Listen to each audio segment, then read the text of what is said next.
l'équipe qui anime le FGB, elle est passionnée par ça. Et ça donne du sens à ce qu'on fait. Et on est une classe qui aime bien faire presque tout ce qu'on fait. Pourquoi t'as ça? C'est un micro. Ça, c'est ça. Ça, c'est un truc pour enregistrer du coup. Et des podcasts. Ouais, c'est des podcasts. Donc l'histoire de l'FGB, elle a commencé il y a 14 ans, 15 ans. On était un groupe d'amis.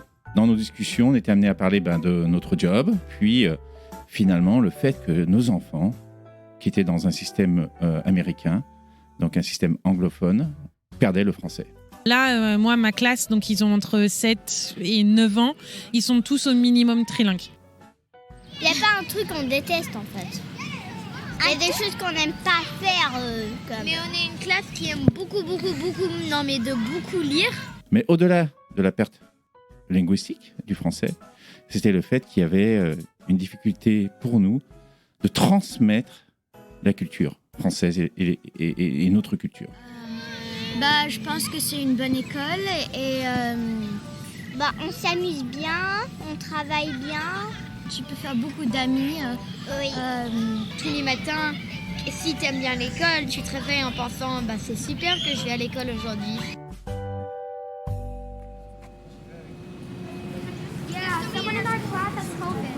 La semaine dernière, nous étions dans le système scolaire public de Milton, au sud de Boston. Et aujourd'hui, c'est direction la ville de Cambridge, accolée à Boston, toujours aux États-Unis, que je vous emmène. Si le nom de la ville ne vous dit rien, peut-être que certaines de ces universités vous rappelleront quelque chose. Si je dis Harvard ou le MIT par exemple. J'ai choisi de me rendre dans cette école car son histoire et son approche m'ont interpellée.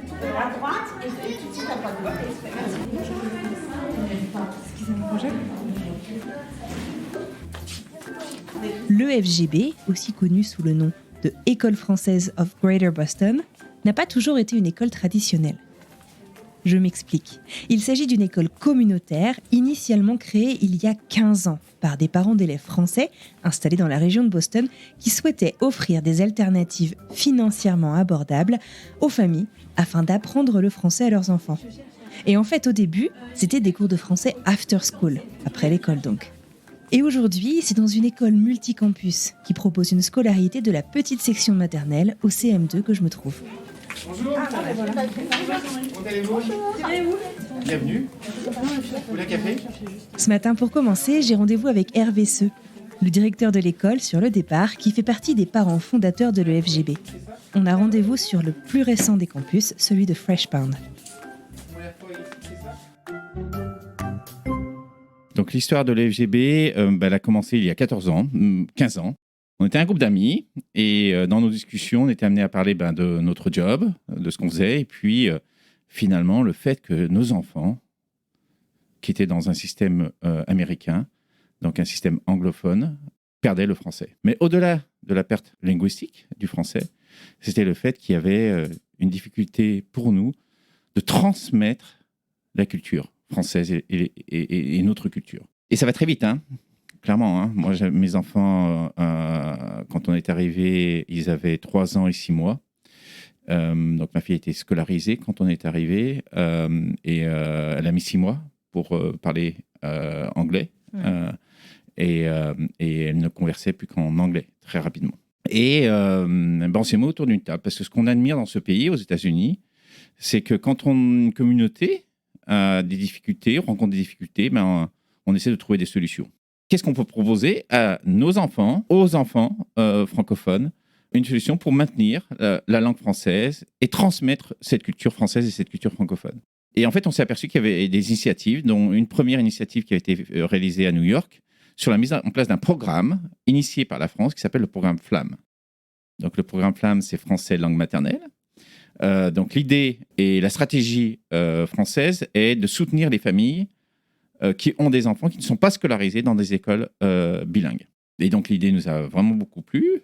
Et donc on a travaillé d'abord sur un business plan, savoir effectivement s'il y avait un intérêt de la part de familles françaises dans un premier temps, comme c'était soutenu par l'État français.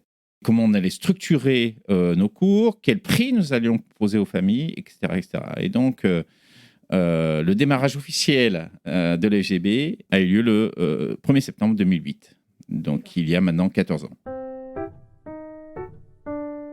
Et donc cette école, elle a commencé après l'école.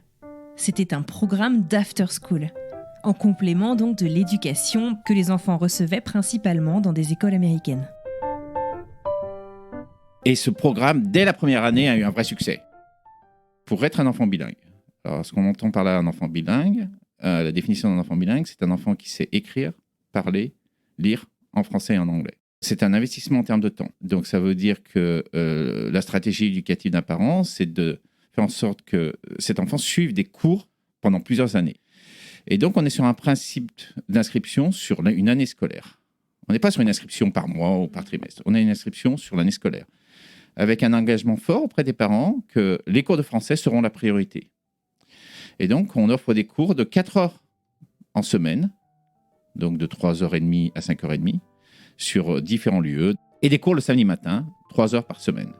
D'accord. Donc, ça veut dire que votre enfant va avoir une scolarité en anglais dans son école et une scolarité en français. Donc, finalement, le retour d'un enfant, c'est je vais à l'école française quand je suis mes cours après l'école. Le programme FLAM, français langue maternelle donc, il est ouvert aux enfants de 5 à 12 ans. Une question qu'on peut se poser tout de même, c'est comment est-ce qu'on parvient à intéresser ces enfants qui ont déjà une journée d'école dans les pattes et qui arrivent à l'école française. On a fait un transfert de compétences dans ce que l'enfant apprend à l'école américaine et le programme de l'éducation nationale française. Donc, à partir de 5 ans, quand il apprend à lire et à écrire, nous, on transfère ses acquis en anglais dans notre programme pédagogique en français. Et puis après, on vient intégrer des notions culturelles ou françaises au sein de notre programme. Quand on apprend des notions comme ça, parce que vous imaginez, ce sont des cours après l'école, donc ce sont des enfants qui ont déjà suivi une scolarité de 8h à 3h, c'est qu'on choisit un thème motivant pour l'enfant. Donc ça peut être, par exemple, les Jeux Olympiques, la nature, l'écologie. Si on parle d'écologie, on va parler d'avenir. Qu'est-ce qu'on pourrait faire pour que ça change ? Voilà. Et nos cours sont basés pour motiver nos enfants sur un programme pédagogique qui est basé par thème, où il y a des objectifs pédagogiques pour chacun des thèmes.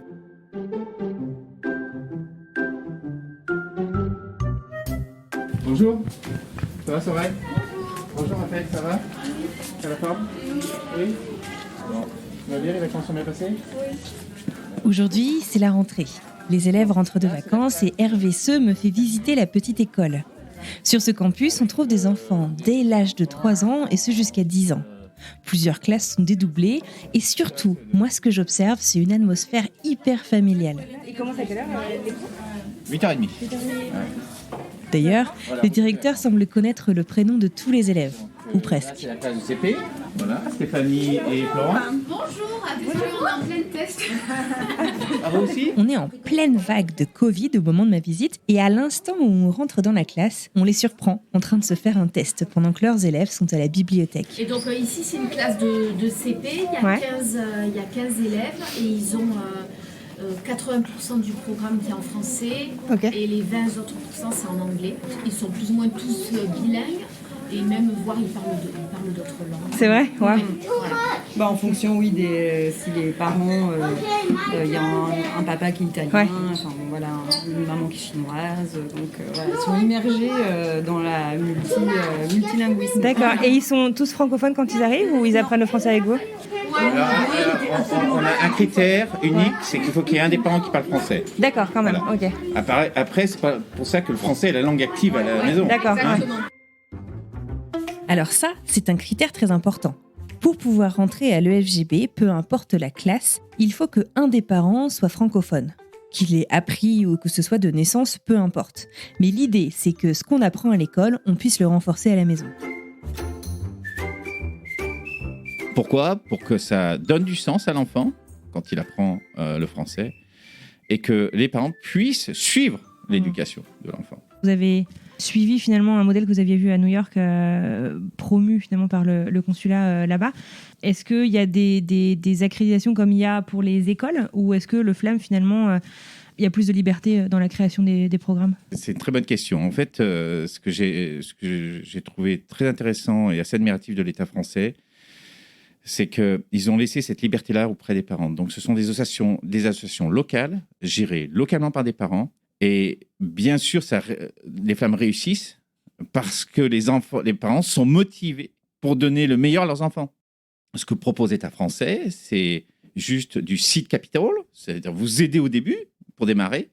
Donc, c'est une subvention qui est très limitée, mais qui est un soutien financier qui permet de démarrer. Voilà. Et puis après, vous avez une vraie liberté. Parce qu'effectivement, il y a 14 ans, on ne pensait pas créer une école. Pourquoi est-ce que ça ne faisait pas partie du champ des possibles à l'époque ? Pourquoi ? Parce qu'on voulait proposer, c'était des enfants qui étaient scolarisés dans le système américain. On était volontaires. L'idée, c'était de proposer ça à nos enfants. Et vous imaginez de créer une école, c'est un autre... Ouais, c'est un projet d'envergure. Ça fait 25 ans qu'on parle d'une deuxième école ici à Boston, donc même plus, je pense. Donc c'est un projet effectivement qui demande des ressources différentes. Bon, ok. Je crois que j'ai compris comment est-ce que le programme de Flamme d'After School a vu la lumière du jour.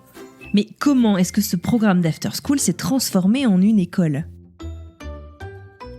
On a des parents, c'est sur le site, donc un site qui se trouve dans la banlieue de Boston, qui s'appelle Winchester, la ville, et on a des parents dont les enfants suivaient les cours de français et venaient avec des petits-enfants. Et puis, ils ont souhaité monter un playgroup où ces enfants de 2-3 ans se retrouvaient. Et puis, au bout d'un an, les parents sont venus nous rencontrer pour nous dire, voilà, nous, on adore le fait de se retrouver entre parents, de pouvoir permettre à nos enfants en bas âge de pouvoir avoir des activités en français. Et on souhaiterait savoir si le FGB serait intéressé pour créer une école. On a réfléchi pour savoir s'il y avait un intérêt auprès de notre communauté et savoir si pour le FGB, ça pourrait être intéressant en termes de continuité. Alors, dans le sens où on peut avoir des enfants qui ont commencé par des cours flammes ou qui vont commencer par l'école et puis après vont rejoindre les cours flammes, ou des enfants en cours flammes qui rejoindraient l'école. Donc, clairement, ça avait du sens. Ça avait du sens aussi pour notre équipe. On a une équipe, effectivement, d'enseignants qui cherchaient du plein temps. Donc, leur proposer une école où on était capable d'offrir du temps complet. Et donc, on a décidé de créer cette école qui s'appelait au début les Petits Bouts pour la maternelle, et avec une volonté, un objectif très clair. Pourquoi ces parents ne pouvaient pas avoir accès à une école bilingue ? C'est pour des raisons financières. Et donc, l'idée, depuis la création de l'FGB, c'est de pouvoir offrir des frais de scolarité abordables. Mmh. Et tout de suite aussi, d'offrir une aide financière. Donc, on était une équipe à peu près de 10 parents. On a commencé donc cette école il y a 10 ans maintenant, avec 2 élèves à Belmont, où on a loué une toute petite salle avec une enseignante et 2 enfants. Et aujourd'hui, on est plus de 150 élèves répartis sur 3 campus qui offrent des cours de français, donc un enseignement bilingue, français-anglais, de la TPS, donc des tout petits bouts, jusqu'au CM2. Voilà. Donc là, c'est la classe de Véronique et d'Antoinette. Bonjour. C'est Anne-Fleur qui est la journaliste pour French Morning. Ben voilà, vous êtes dans la classe de grande section. Voilà. Ok, bonjour. Voilà, donc des enfants de 5-6 ans. Bonjour Juliette, bonjour voilà, Adam. La classe est aménagée en espace. Super. Ça va ? T'as la forme ? Vous avez combien d'enfants dans la classe ? Il y en a 14 ans. D'accord. Ils parlent français ? Je sais qu'il y a un parent qui parle français à la maison. Oui, mais les enfants, pas toujours. En fait, le FGB offre 2 passes ou parcours. Un parcours francophone, quand les enfants maîtrisent le français de tous les jours, et un parcours anglophone, quand les enfants maîtrisent plutôt l'anglais. L'idée, c'est en fait de faire comme les écoles américaines qui proposent le ESL ou English as a Second Language. Ce sont des cours personnalisés, en tout petits groupes, voire parfois même individuels, en parallèle du tronc commun des études, qui permettent à l'élève de progresser rapidement dans l'apprentissage de la nouvelle langue. Le FGB applique donc le même principe, ici en français renforcé ou en anglais, selon les besoins de chaque enfant. Et ce, dès la maternelle. Alors en fait, à l'EFGB, il y a un programme qu'on appelle les après-midi linguistiques qui permet de répartir les élèves en fonction de leur niveau, on va dire, en langue, que ça soit français ou anglais. Donc par exemple, pour un élève qui arrive de France et qui ne parle pas du tout anglais, il va rejoindre le groupe donc, de débutants anglais et il va avoir clairement des cours pour se mettre dans la langue anglaise. Donc actuellement c'est 30 minutes par jour, il y a des jours où c'est 1 heure par jour avec un prof américain. C'est pour permettre de progressivement rentrer dans la langue, de communiquer au moins, voilà. Et inversement, pour ceux qui ne parlent pas français, on a donc des cours de FLE, français langue étrangère. Les enfants viennent à tout âge, viennent emprunter des livres. D'accord. Ils les emmènent à la maison. Donc, Allez, on reprend la visite. Après un bref arrêt dans le petit gymnase de l'école, nous voilà dans la bibliothèque qui lui est accolée. Une grande pièce, hyper calme donc, remplie de livres, dans les 2 langues. Super, il y a du français et de l'anglais, je vois. ouais, français et anglais, voilà. Je vous le disais au début de cet épisode, un des engagements initiaux de l'EFGB, c'est l'accessibilité financière à l'enseignement du français. Alors la majorité des livres que je vois là tout de suite dans la bibliothèque sont des dons. Et les dons, c'est quelque chose de très important à l'EFGB. Ça permet, entre autres choses, de pérenniser le modèle économique de l'école. Globalement, je vais vous donner un coût pour créer une nouvelle classe, coûte entre 15 et 20 000 $. Les bureaux, les chaises, etc. Ouais. Voilà. Nous, une classe, c'est maximum 3 000 $. Maximum. Tout équipé. Donc voilà, donc c'est vraiment cette volonté de dire on peut changer notre façon de consommer. Et du coup, cet engagement donc, qui est fort d'un point de vue écologique et responsabilité environnementale, sociétale, ça impacte aussi votre modèle économique. Comme vous le disiez, vous êtes une non-profit, donc vous cherchez à rendre votre enseignement et votre communauté accessible de manière diverse, mais aussi sur le modèle financier. Comment est-ce que vous faites ça ? Comment est-ce que vous y arrivez ? À l'EFGB, je vais vous dire ce qu'on n'a pas et je vais vous dire ce qu'on a.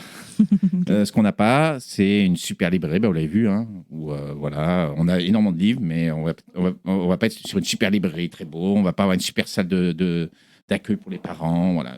Nous, tout l'investissement se fait dans la classe. Et puis après, finalement, vous parlez de mon passé. C'est ce que je peux apporter à l'EFGB, c'est mon esprit d'entrepreneuriat et d'essayer de réussir une aventure entrepreneuriale, parce qu'avant tout, c'est une aventure entrepreneuriale, de créer quelque chose. Et puis l'informatique, parce que mes connaissances, c'était en informatique. Et donc, un moyen de réduire les coûts au maximum, c'était de digitaliser. Donc, aujourd'hui, on en parle beaucoup, parce qu'on a eu la crise du Covid. Mais nous, depuis la création, vous voyez, plus de papier sur les bureaux. Voilà. Donc, on a tout digitalisé. Pourquoi ? Qu'est-ce que ça permet ? Ça permet d'être plus efficace. De réduire les coûts au niveau administratif. On est très peu. Nous, on est à 15% globalement de coûts administratifs. Une école classique, c'est entre 20 et 25%. Du budget global, vous voulez dire ? Oui. Du budget opérationnel, ok. Oui, nous, à l'EFGB, on est à moins de 15% sur les coûts administratifs. Donc, de l'arrivée d'un enfant à la sortie, tout est digitalisé. De l'arrivée d'un enseignant et pendant tout son parcours, tout est digitalisé, etc. Puis, le troisième point, c'est la communauté. On a énormément de parents qui participent à l'école. Ouais. Et qui ont participé à l'école. Il y a eu énormément de bénévolat, parce que bien sûr, avec le Covid, donc j'aimerais parler de l'histoire de l'EFGB avant le Covid, et de mettre cette période-là en parenthèse, si on peut. On avait et on souhaite avoir énormément de parents qui nous soutiennent, qui nous aident. Donc, à titre d'exemple, le site internet a été mis en œuvre par des parents volontaires. Il y a beaucoup d'actions au niveau des écoles qui ont été menées au niveau des écoles. Par contre, on a des questions de parents, c'est est-ce que la qualité éducative est la même ? Parce que quand je paye 30 000 $, je m'attends effectivement à une qualité, vraiment une très bonne qualité éducative. Et puis, donc, quelle est la valeur que je peux donner ? Nous, c'est 15 000 $. Tout est investi dans la classe. Alors, tout d'abord, la preuve en est, c'est qu'on est une école homologuée depuis 4-5 ans. Des deux côtés de l'Atlantique. Tout à fait. On est homologué par l'État du Massachusetts et homologué par l'État français. Et donc, si je regarde la partie française, ça veut dire quoi être homologué par l'AEFE ? C'est tout un suivi, un process qui est réalisé d'être sûr que le programme de l'éducation nationale français est bien suivi dans l'ensemble de nos classes, de la TPS jusqu'au CM2. Et donc, c'est vraiment sur la qualité de nos enseignants et sur la mise en place du programme français.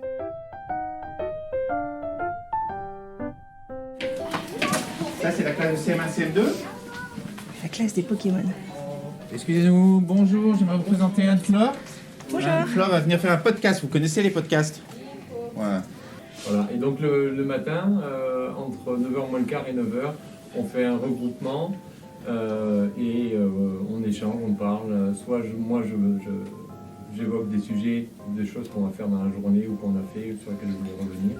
Et je les interroge également sur des sujets qu'ils veulent partager avec les autres, personnels ou qui sont liés à l'école ou pas à l'école. Personnel. Comme par exemple, il y en a certains qui aiment bien jouer à des jeux vidéo.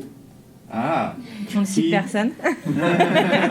Donc ça c'est personnel, c'est quelque chose de personnel et que tu aimes bien partager, vous aimez bien partager. Le FJB est accrédité école française. À ce titre, l'école suit le programme d'éducation nationale français, mais aussi celui du Massachusetts. Cette position lui confère 2 terrains de jeu, mais aussi 2 sources d'inspiration. Ainsi, l'école pioche les belles initiatives aussi bien côté français que côté États-Unis.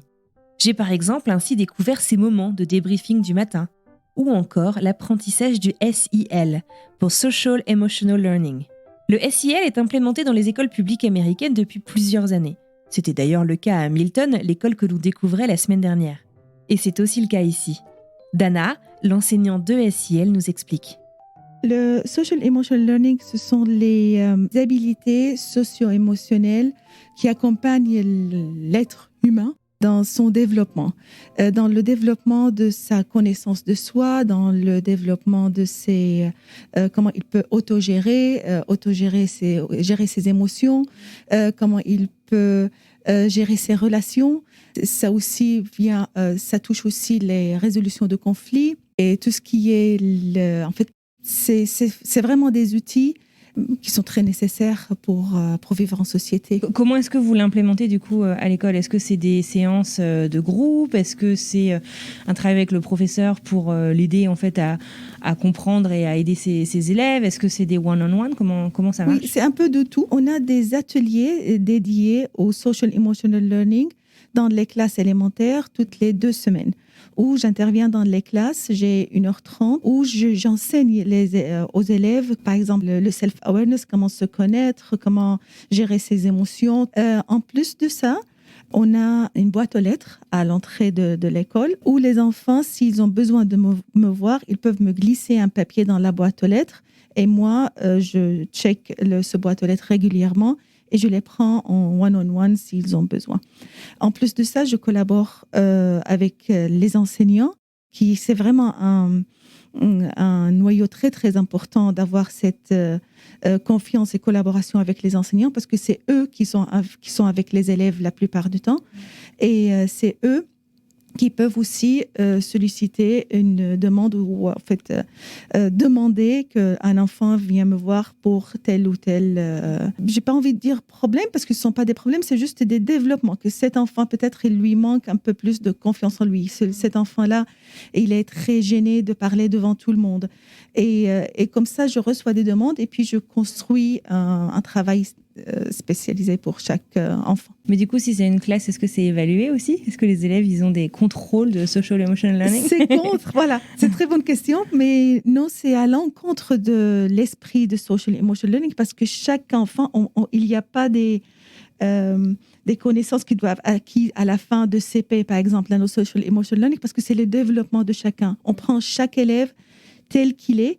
Et puis, on travaille sur ses points forts et comment on peut améliorer les points qui le gênent dans sa vie sociale et dans la gestion de ses émotions.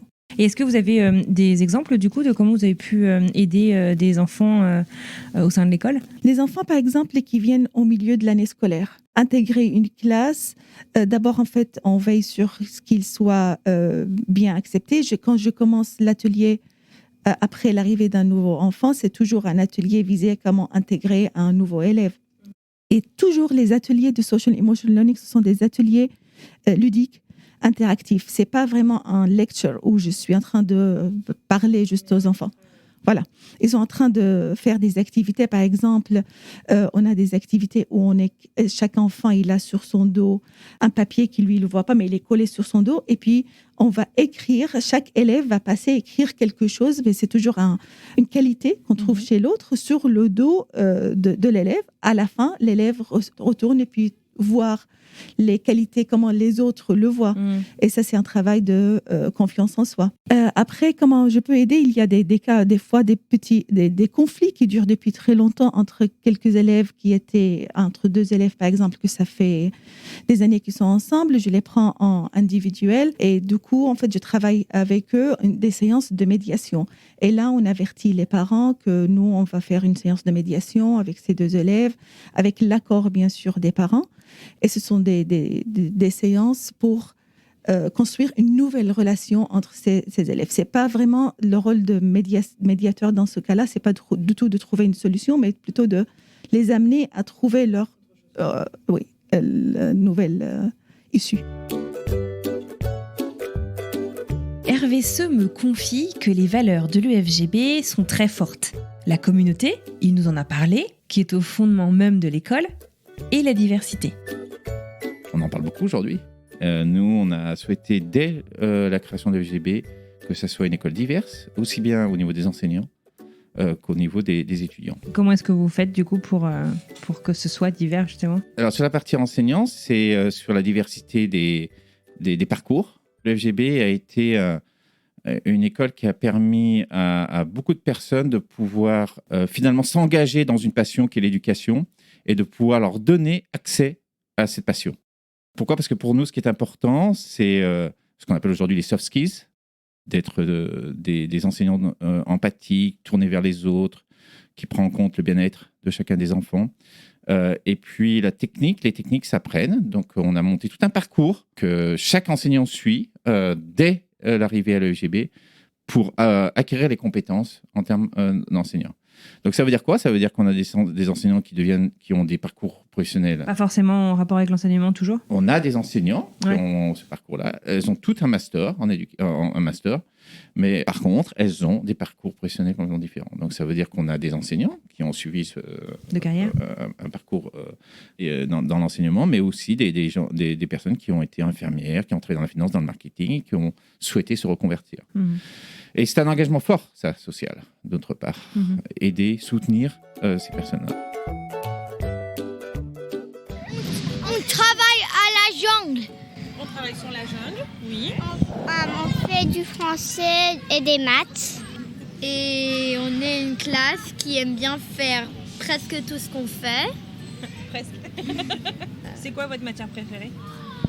On en a plein, ça dépend de qui vous parlez. Il y en a quelques-uns qui aiment mieux la géométrie, il y en a quelques-uns qui aiment mieux la maths. Ou les arts. Moi, j'aime mieux les maths et la géométrie, je crois. Il n'y a pas un truc qu'on déteste, en fait. Il y a des choses qu'on n'aime pas faire. Mais on est une classe qui aime beaucoup lire. Ouais. On aime vraiment lire. Oui.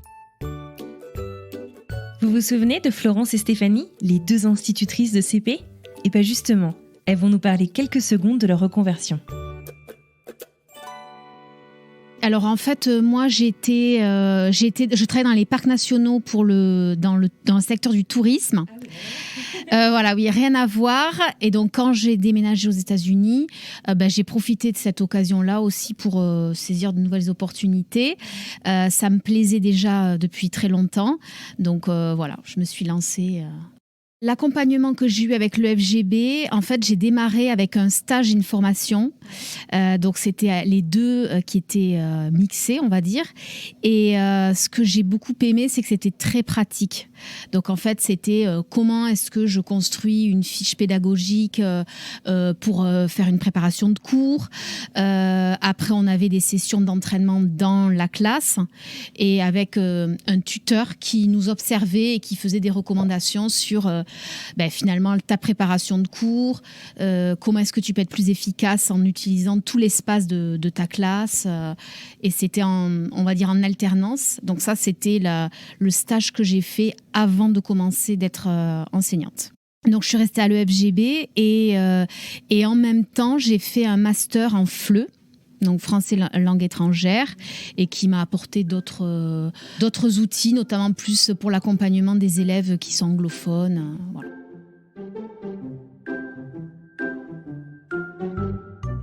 Alors, moi, je suis aussi enseignante flamme donc à After School depuis cette année. Alors, c'était un petit peu plus aléatoire, on va dire, l'accompagnement compte tenu de la situation sanitaire, en fait.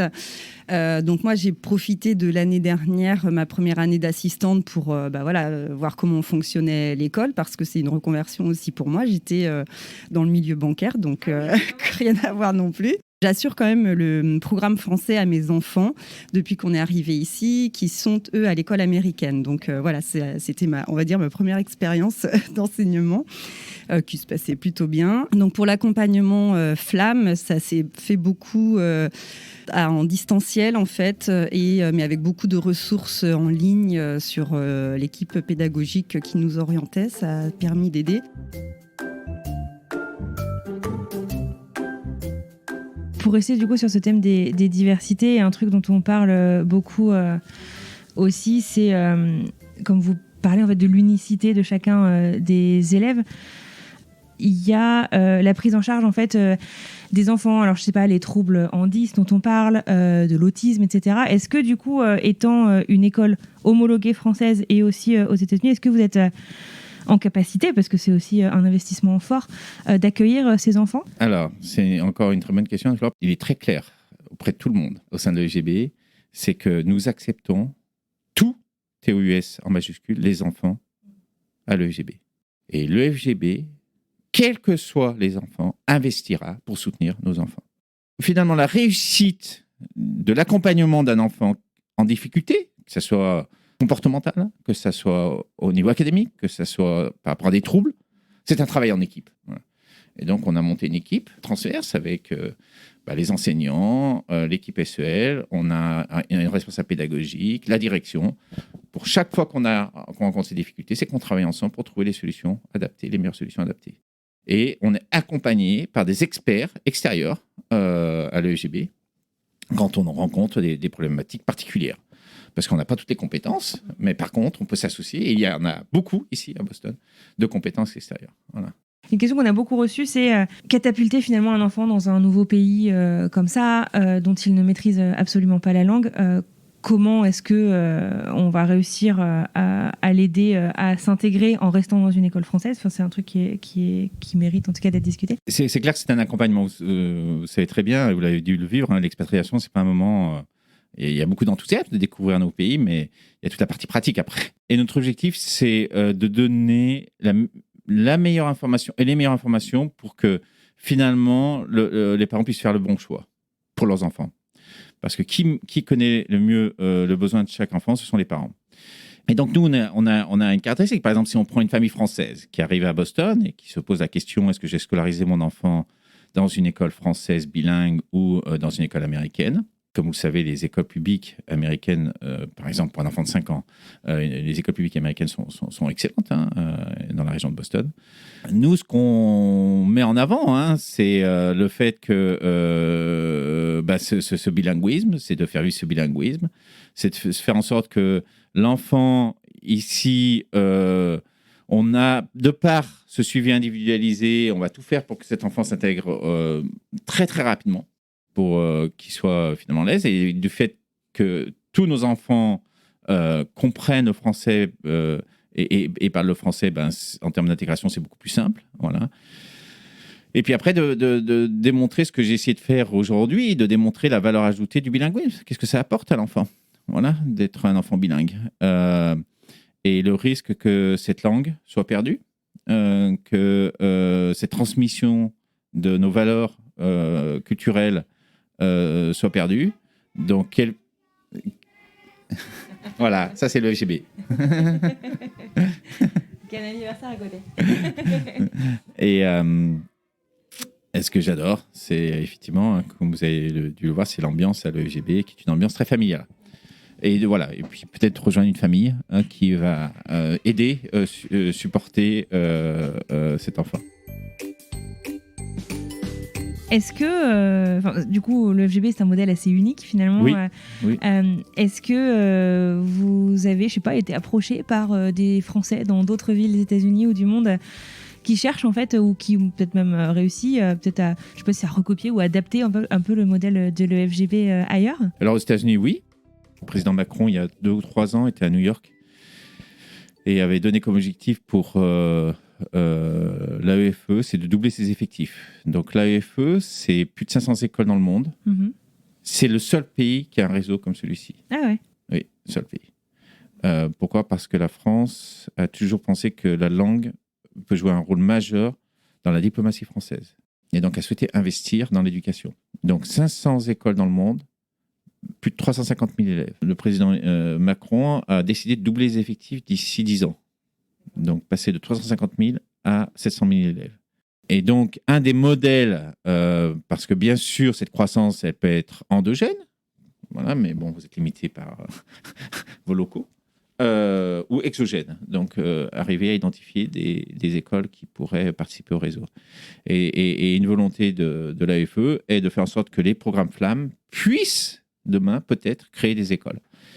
Et donc, oui, j'étais amené à accompagner des programmes FLAM qui souhaitaient créer une école maternelle, donc en Floride, par exemple, et à Washington. Ça fait beaucoup d'informations à emmagasiner. Alors, s'il y avait quelques conseils à retenir de cette immersion dans l'école de l'EFGB, ce seraient lesquels ? C'est impressionnant et voilà, je comprends que des parents puissent s'interroger, se questionner, et des enfants encore plus. Là, par exemple, il y a un enfant qui est arrivé au mois de janvier directement de Paris, pour qui l'anglais, c'est plus compliqué. Mais voilà, il s'est très bien intégré. L'anglais, ça va se faire petit à petit. Mais d'ici quelques mois, voilà, il sera bilingue. Mais c'est bien aussi finalement de le montrer qu'on n'a pas besoin d'arriver avant ses 3 ans pour être bilingue en fait, parce que ça interroge aussi beaucoup. C'est ils sont peut-être un peu trop âgés pour. Non, parce que là, c'est 3 élèves concernés, mais avec des langues différentes, qui sont en CE1, donc ils ont 7 ans et ça passe très bien. Plus les enfants sont immergés tôt dans un contexte multilingue et plus ça va aller vite. Enfin, c'est vraiment ce qu'on peut remarquer en fait.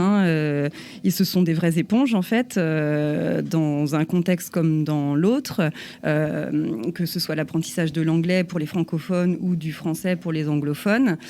En fait, il faut se dire que les enfants vont jouer ensemble même s'ils ne se comprennent pas, c'est-à-dire que même s'ils n'ont pas la langue maternelle, la même langue maternelle, ça va absolument pas être un frein à cet âge-là. Et donc, au fil des jeux, notamment de récréation, je pense que c'est aussi de là que l'apprentissage va vite. C'est extrêmement rapide, en fait, quand ça passe par le jeu, forcément. Et aussi, c'est vrai que dans une école comme le FGB, les effectifs dans les classes sont petits. Donc, c'est pareil, dès qu'on voit qu'il y a un élève qui est un peu en difficulté ou c'est un peu plus compliqué, on a les moyens de l'accompagner, de le suivre directement. Voilà. Il n'y a pas plus de 15 élèves dans les classes. Donc ça aussi, je dirais, les effectifs sont petits dans ce genre d'école. Et pour les enfants qui nous écoutent ? Je trouve que c'est une expérience assez extraordinaire. Parce que c'est des enfants qui vont... Là, moi, ma classe, donc ils ont entre 7 et 9 ans. Ils sont tous au minimum trilingues. Donc c'est vraiment... Je trouve que c'est une chance extraordinaire.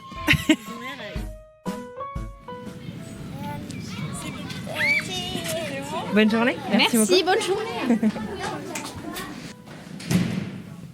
Et voilà, c'est terminé pour cette immersion au cœur de l'École française of Greater Boston, ou EFGB. Je tiens à remercier toutes les équipes du campus de Cambridge qui ont été très accueillantes avec moi et qui ont pris le temps de répondre à toutes mes questions. Hop, j'enlève mon masque, c'était super intéressant. J'espère que cet épisode vous aura aidé à mieux comprendre comment ça se passe dans une école communautaire, bilingue comme celle-ci. Et peut-être que celle-ci aura aussi suscité de nouvelles questions. Si c'est le cas, n'hésitez pas à m'écrire et je ferai de mon mieux pour vous trouver la meilleure personne pour y répondre. La semaine prochaine, on conclura notre série sur les systèmes scolaires bilingues qui sont disponibles aux États-Unis pour entretenir ou apprendre le français. Pour ça, on mettra les voiles direction l'ISB au International School of Boston, le lycée français de Boston. Voilà, c'est tout pour aujourd'hui. Encore merci pour votre écoute. J'ai hâte de vous lire et de savoir ce que vous en avez pensé. En attendant, prenez soin de vous, passez une merveilleuse semaine et à mardi prochain pour une nouvelle histoire.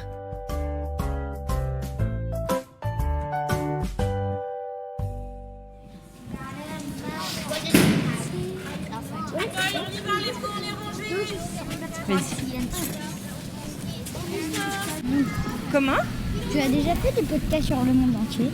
Tu veux dire avec des gens du monde entier? Pas tous les pays. Non, mais quelques pays du monde entier. Ouais. Genre l'Australie. Ouais. Ouh.